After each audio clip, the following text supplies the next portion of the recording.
What's going on, everybody? Welcome to Season 2 of the Rent-ish podcast. I'm Zach, and I'm here with my co-host, Patrick. We're two rookies chasing the dream of real estate investing. In this podcast, we'll talk about property management, wild stories, and everything in between. We don't know it all yet. But that's the point. We're learning as we go, just like you. We'll bring in the experts to educate and inform us, and we'll figure it out together. So let's laugh, learn, and dive into real estate side by side. Thanks for listening to the show. If you've listened this far, we appreciate you, and thank you for hanging out with us. If you want to follow the show, you can do so in a bunch of different ways. We're available on basically all podcast platforms out there. Just go to your podcast service of choice and search the Rent-ish Pod. And while you're there, give us a like, give us a follow, give us a subscribe, hit the notification bell to be notified when new episodes drop, and go on social media and follow us at the Rent-ish Pod. And also email questions at therentishpod.com. All right, well, property management and real estate, everybody. Hey, it's what we're here to talk about. Y'all love it. Patrick, I think we're going to get into the news on this episode. Is that right? Yeah, so we're going to do some real estate rundown, I think is I don't know if is that the official name? Yeah, the new official name of the news segments. Yeah, they didn't like real news.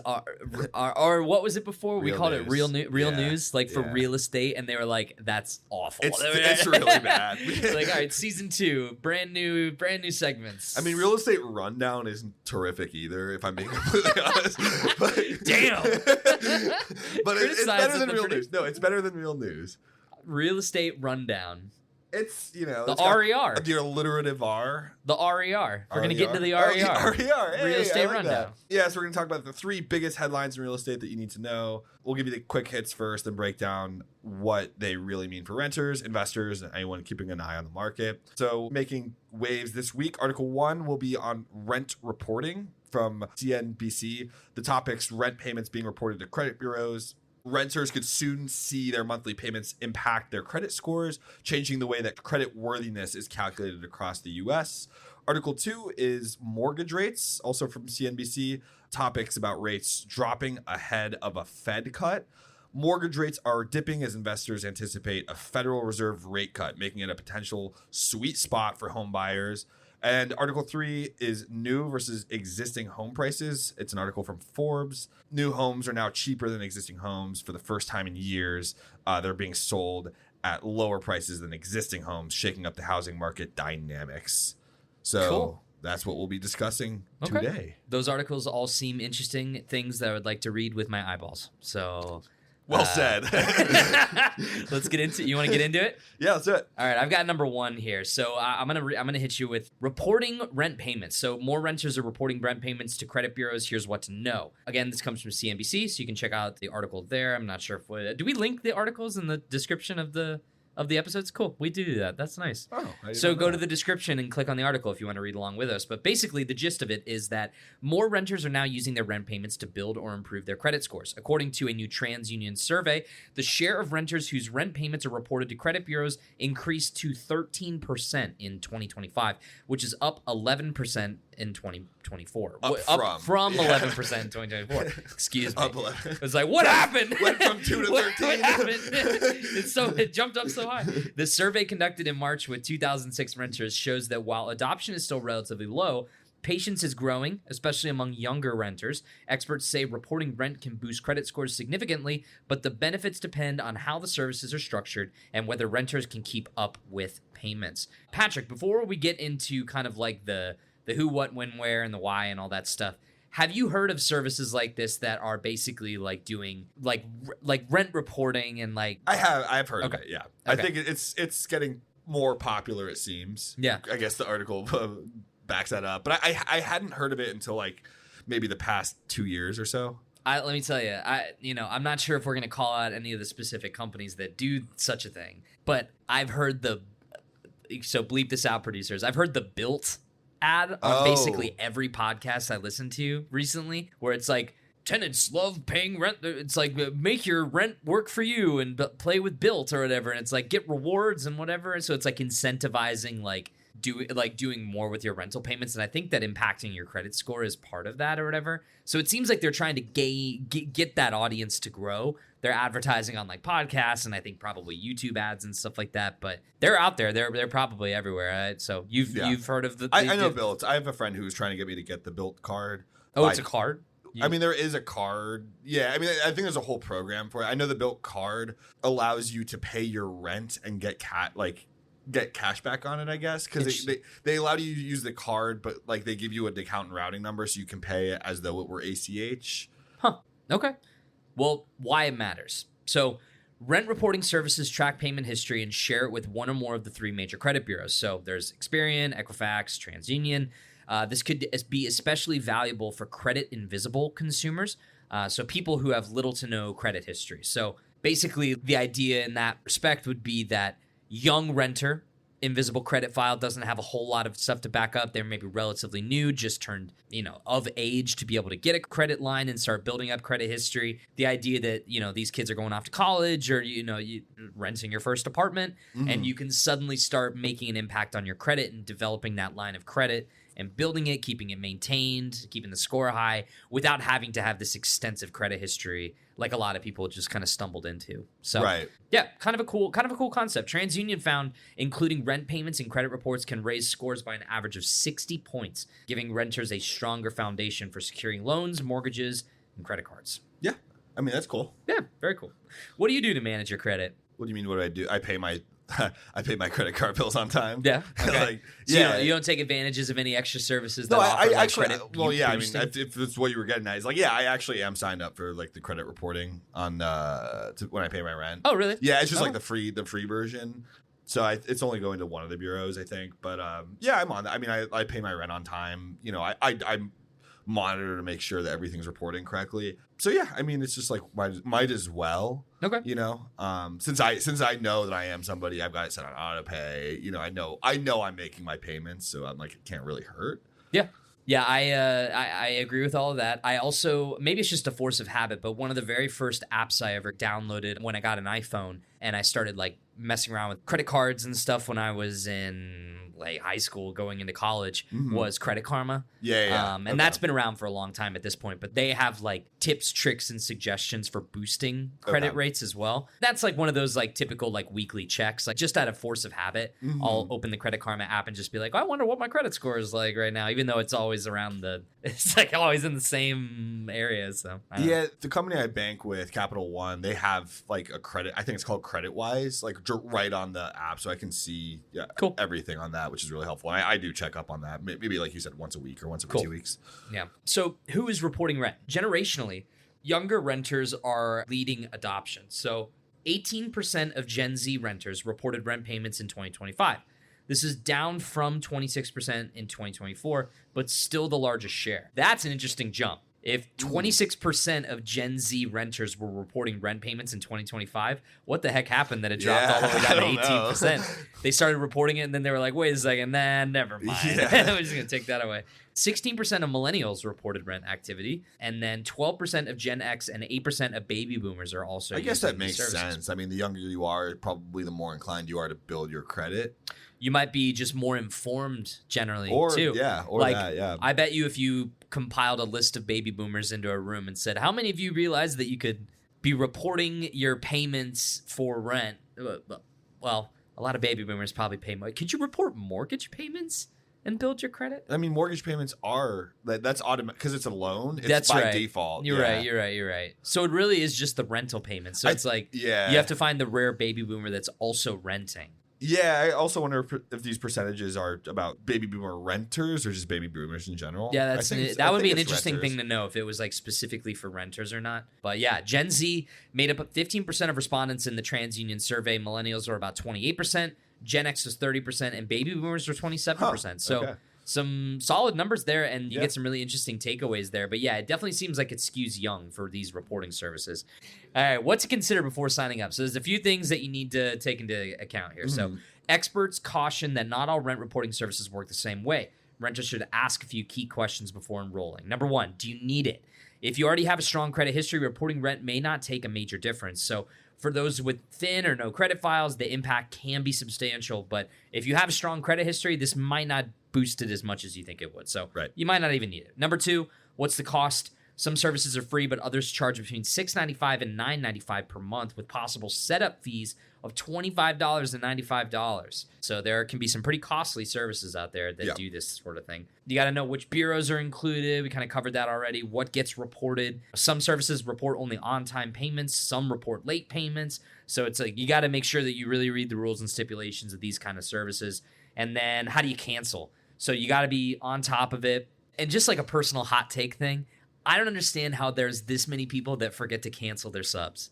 For like anything. Yeah. Like they have these commercials where it's like, do you not realize how many subscription services you're subscribed to? And it's like, blah, blah, blah, can help you find all the things you're subscribed to. I'm like, I know exactly what I'm subscribed to. Yeah, right. I know exactly how much I'm subscribed to and how much it costs me every single month. Yeah. It's like, do you think that there's just people out there that just are subscribed to everything? Yeah. And they just forget what they're and they just put it on auto pay and just yeah. I think it's probably more common than I would think. That's crazy. Producer Musay says he doesn't think most Americans budget. It's interesting. Could be an interesting article to put in the news segment one of these days is budgeting practices of Americans and renters or homeowners, whatever, you know? Yeah. Pat, a couple questions for you before we move on to the next article. Yeah. Do you think landlords should automatically report rent payments to credit bureaus for tenants, or should it always be optional? So my opinion is it should always be optional.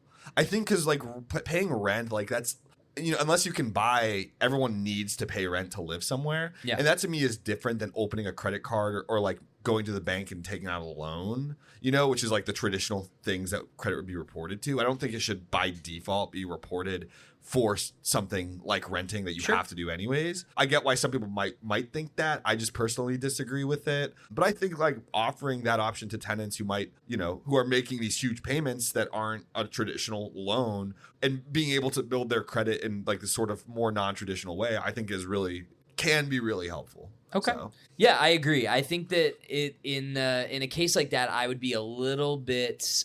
I would favor the tenant's freedom to kind of make that decision on their own. Yeah. Obviously, I think a lot of landlords could be in the right space for that, but you also don't want to do that sort of thing without like having that other half consent to it. Right. Because there's a lot of factors you may not be taking into account. Well, I think like with landlords, maybe like their main incentive to want to require tenants is to incentivize tenants to pay on time. That way, if they pay late, it's going to impact your credit.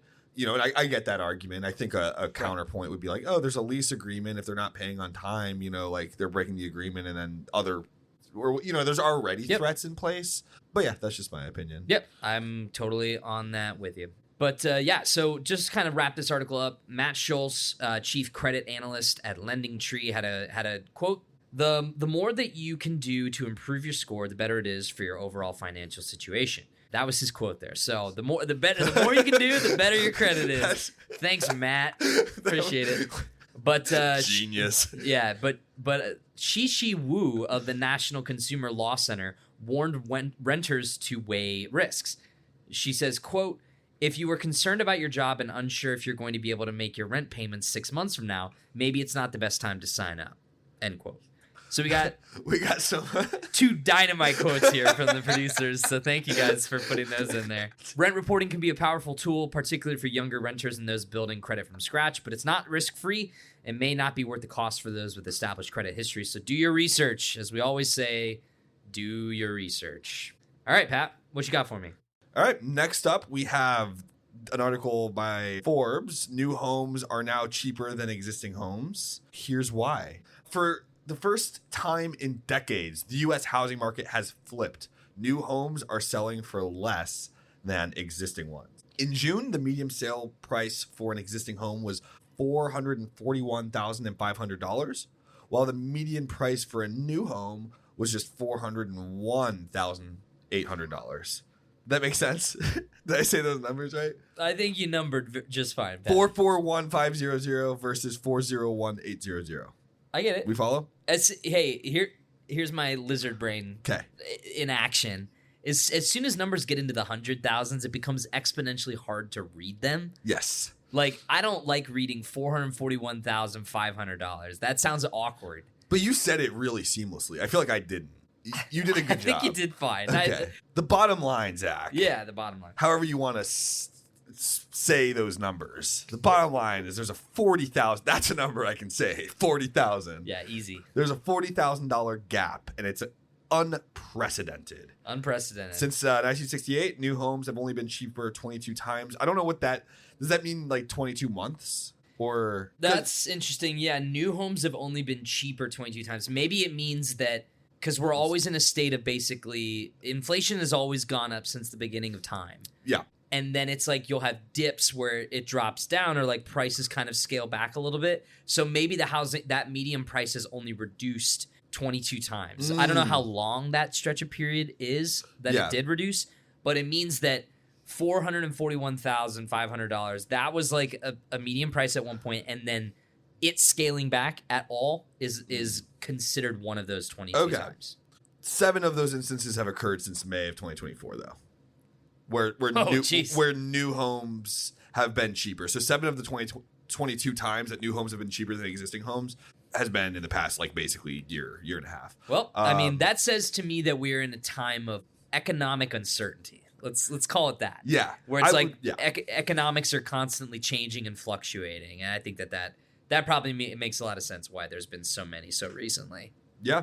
This June discount was especially drastic. The new homes sold for 9% less than existing ones, shattering the previous record, which was a 3% less. Okay. So experts say the anomaly comes down to builder incentives, changing home designs, and a glut. That's the word of the day so Great far. Word. I don't use that word. It's not part of my vernacular. No, it doesn't sneak in there often, but it's a good word. It's very aggressive sounding. Yes, it's like glut. It's a glut of new construction. Glut of new construction. And not necessarily a preference for older properties, which I think what I might have assumed before reading the article is that like, oh, more people want older properties with like, you know, maybe more character or history design, or whatever. History, yeah. Sure. But it seems like it more has to do with the manner in which the new homes are being built, which also makes sense. Yeah. Historically, new homes almost always cost more due to updated finishes, modern layouts, obviously no like wear and tear from previous owners. Right. But since April 2024, the trend has persisted each month, fueled by aggressive builder strategies where new homes undercut the existing ones. So tell me, Patrick, why are builders kind of cutting down these prices then? Like, why are these scaling back? So 60% of builders have offered perks like mortgage rate buy downs, closing cost help, upgrades, according to the National Association of Home Builders. So those incentives basically point home buyers to purchase newer homes, to basically get these sort of discounts that they wouldn't get on, you know, existing older homes. That's interesting. And 30% of builders lowered the sticker prices outright. Which, I wonder why. Yeah, that seems kind of crazy. I don't. 30% of them were like, "All right, whatever. Yeah, discount Tuesday. Come and buy the house for 30% less." Yeah. Well, part of it might have to do with the shrinking home sizes as well. The average new home has dropped nearly 400 square feet since 2015, now averaging about 2.3 thousand square feet. But I think that's something like with newer homes, the average newer home going down in size that, you know, obviously would decrease the median price of the newer homes. Despite slimmer margins, though, publicly traded builders are holding strong. The SPDR, S&P Home Builders ETF, say that 5 times fast, is up 12% this year, beating the broader S&P 500's 10% gain. Now, I'm no stock expert. And I don't want to, we're not a financial podcast per se, but I do think the Spider S&P Home Builder ETF is one of the general ETFs. I have like an investment portfolio where it just like takes like small little amounts of like spare change and like invest it into these different ETFs that are like generally pretty safe, like long-term investments that build up over time. And the Home Builders one might be one that I've put like a little bit of money in to just like have gain money over time. Well, I wonder if the point that the article was making with that stat was that it's not that new construction is in trouble. Yeah. It seems like it's doing well. Yeah, it seems it's doing very well. Yeah. And the prices are going down compared to like existing homes. Yeah, before you kind of got into the article, the first thing I would have thought about just off the top would have been like the cost of maintaining and upkeep or renovating or like doing any sort of like damage work on like a historical home, like older homes, older construction, places that have been around for a while. When you go in to buy that kind of thing, like you're probably looking at like an inspection report and then having to invest like all sorts of money into like making sure that things need to get fixed, new water heater, new AC, like all that general stuff, but it's like a brand new construction is like brand new. It's like right off the get. There's no problems to have to fix after you buy it. It's just that you're buying it at the cost that it is for a brand new development. That would have been my original. Spending less and getting more is a no-brainer. That's why serious landlords choose Inago. With features like tenant screening, lease signing, and rent collection, Inago gives you everything you need for free. No fees, no contracts, just powerful property management made simple. Visit inago.com/podcast to sign up. That's inago.com/podcast. Yeah, and that makes sense. I think it's a perfectly logical way to look at it. But it sounds like also on top of like the way that newer constructions are going, a lot of existing homes are not being sold. Like just like the market of existing homes is not as big, and therefore the prices are going up. Okay. For example, homeowners. So it's a lot more simple than I was making it out. Yeah, well, homeowners with a sub 4% mortgage are reluctant to sell, and also existing homeowners' values are up 49% since before the pandemic. So giving them like sort of an incentive to hold out for an even higher price, since the prices just seem to keep going up. Right. So yeah, I think that's a huge part of it. Here's a really interesting stat though from the article that caught me completely by surprise. Have you read the median home buyer age yet? I literally just got to it in the article. Dang. Okay, I was going to ask you what you thought it was. 56 years old is the current median home buyer age, which is up from 31 years old back in 1981. That is crazy to me. That is crazy. I mean, there's plenty of reasons why that could be the case. So yeah, it's very fascinating. Yeah, I mean, I think I think that shows a little bit where the home buying market is, especially for young people. Yep. Like that is to me a wild median age. Yeah, totally crazy. God, I hope I'm not 56. Buying a house. Yeah. Oh my God. Oh no, that's tough. Well, I also wonder if that has to do with like people, like large companies who are buying a lot of houses, and like the people who like are running those companies, even if they're like not buying the house for themselves, they're just buying it to like flip or whatever. Yeah, could be. Speaking of which, the top 10 firms made up 44.7% of all new single family closings in 2024. So that might be exactly what's going on. Probably, yeah.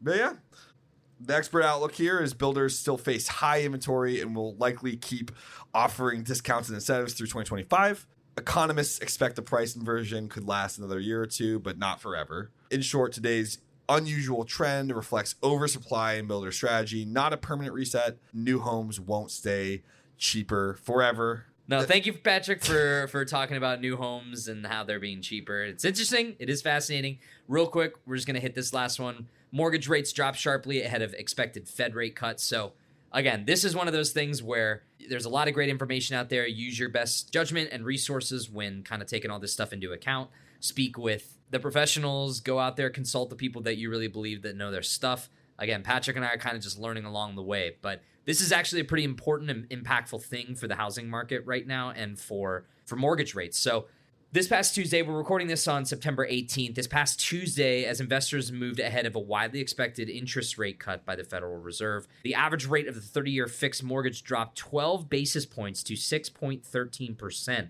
according to Mortgage News Daily, which marks the lowest level since late 2022. The decline reflects bond market activity as investors bought into mortgage-backed securities in anticipation of the Fed's upcoming policy decision. Now, you might be asking, why does this matter? That's exactly what I was like. Who cares? I think everyone could pretty much unanimously agree that a lower mortgage rate is generally better. You generally want to see that. Okay? Yes. Makes you more likely to want to buy real estate. Yeah. Mortgage rates are closely tied to yields on mortgage-backed bonds and U.S. Treasuries, which often shift in anticipation of Fed moves. So while a Fed rate cut is widely expected, its effect on long-term mortgage rates isn't guaranteed. So back in September 2024, mortgage rates initially fell before the Fed's rate cut, but then rose paradoxically after the announcement. So some analysts warn the same could happen again. Okay. And in some historical context, Past cycles, Fed rate cuts have had mixed effects on long-term borrowing, so we don't know exactly what it's going to do, but like when the Fed cut rates during the recessions, longer-term yields like the 10-year Treasury, it generally fell, dragging mortgage rates lower. But when cuts occurred outside of recessions, the effect on mortgage rates was limited. So anything could happen. We truly really don't know what's exactly going to happen here. It's kind of just one of those wait and see and do your research. Keep your eyes on the prize, as it were. Today's environment resembles the latter, with the economy still expanding despite inflation and high borrowing costs. So it's going to be an interesting. It's kind of like a weird amalgamation of the two. Yeah, I don't know if this was already brought up, but like the article had an amount, and then it sounds like as of yesterday of us recording it, it dropped even more. Is that accurate? Did I understand that correctly? I think we were discussing that earlier and whether or not we should include it in the article. Did we get confirmation on that, producer Mousse? Okay. No confirmation on that, but that's, again, just like I said. Jury, forget that the evidence. Dismissed you. Again, like the news moves quick. Things could change by the end of the business day. You know, it's like you never know what's exactly going to happen. So make sure you're up to date on your knowledge. Make sure that you're checking these news wires and all these sources and places that you trust to get your good information. Real quick, just a couple expert perspectives. Matthew Graham, the COO of Mortgage News Daily, had a little bit to say about all this stuff, kind of compared today's setup to September 2024, and warned that while rates have dropped ahead of the Fed's move, they could climb again afterwards. On the opposite end of the spectrum, Willie Walker, which is a great name. He's like the Willy Wonka of the real estate industry. Willie Walker, CEO of Walker and Dunlop. He reviewed data from 9 Fed rate cut periods since 1980 and said recession-driven cuts typically bring down long-term rates, while non-recession cuts have little effect.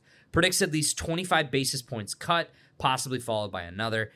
Expects yields could rise again within weeks, cautioning that investors may be, quote, buying on the rumor and selling on the news, end quote. That's a good quote. Buying on the rumor, selling on the news.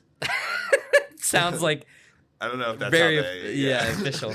Hearing all this, is now the right time for buyers to lock in, or should they wait? I mean, that's kind of the age-old question, right? So what I've kind of heard from the experts we've brought in and other people I've talked to is just like, it seems like there might never be a good time, and ultimately now, oftentimes, is the best time. Now is the best time. Yep. Obviously, in extreme circumstances, that might not always apply, but I generally think like waiting and hoping for like an unknown is probably not the best idea. At least, in most cases. I don't know what you have to think about that. No, I kind of agree. I mean, I think it's like waiting around for things like this to make a huge impact may not really matter a whole lot in the long run. Like, we have had enough guests on the show to kind of teach us the fact that it's like, if you feel like it's the right time, it's probably the right time. Yeah. There's going to be a lot of, voices out there telling you that it might not be the right time, but it's, you kind of have to trust your gut, trust your instincts, and do your research, make sure you're well prepared and equipped, and go right into it. So, like, I don't know if there's really ever going to be a great answer for is it the right time. But I certainly think that all of this is worth keeping an eye on. Right. As if you're in the market right now for your first real estate investment or your first property or whatever it is, now's the time to kind of watch the news, make sure that you're informed. But yeah, so mortgage rates have hit their lowest level in nearly 3 years. But like we said before, history shows the drop may not last. So whether the Fed's expected cut translates into sustained relief for home buyers will depend on how markets react once the policy move is officially official. So for now, officially official, the Rentish Pod, officially official. For now, borrowers may see short-term opportunities, but volatility remains high, and experts warn that the rates could rebound quickly. Okay. But that is it. That's the news. That is the news. What's it? Real estate rundown. RER. That was funny. Producer just made like a tiger motion. I like that. Welcome to the RER. We'll get a soundboard with a little tiger. All right. Well, thank you guys for listening to another episode of the Rentish Pod. It's been a pleasure to hang out with you. We learned a lot about the news and what's going on in real estate. Stay tuned for a lot of more fun stuff to come out of season 2 of the Rentish Podcast, including other interviews, special segments, fun and games. Patrick and I talking about movies. Doing a soda pop ranking. Yeah. We'll punt that to March when March Madness happens. Oh, yeah. That way we can keep the show going until March. Follow us on social media at The Rentish Pod. You can email questions at therentishpod.com. Follow us on Spotify, Apple. Get notified when new episodes come out by hitting the bell, and give us a rating, a review, 5 stars, 10 stars, whatever you got to do. And tell your friends, people that you work with, or colleagues, friends that are into property management, have their own real estate investments. If you think that they might get a laugh or a yuck or just learn maybe a thing or two out of our show, send them our way. Give them the Rentish. And yeah, for now, I've been Zach. That's been Patrick, and we'll see you guys next time. The Rentish Podcast is recorded in Cincinnati, Ohio, hosted by Patrick Giro and me, Zach Rottello. Produced by Musei Gebermeskel and Charlene Mulchandani. Edited by Elliot Mongenis. Theme song by me, Zach Rottello.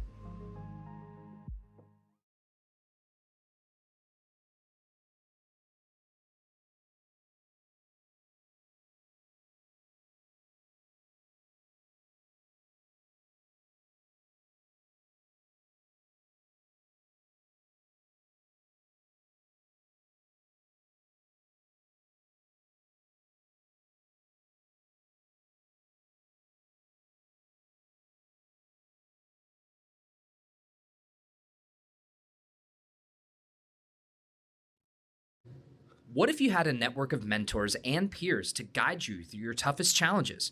Cohorts is a private network of experienced investors who share lessons, insights, and support at every stage of growth. Whether you're managing 10 million or 1 billion in assets, Cohorts helps you build smarter and avoid costly mistakes.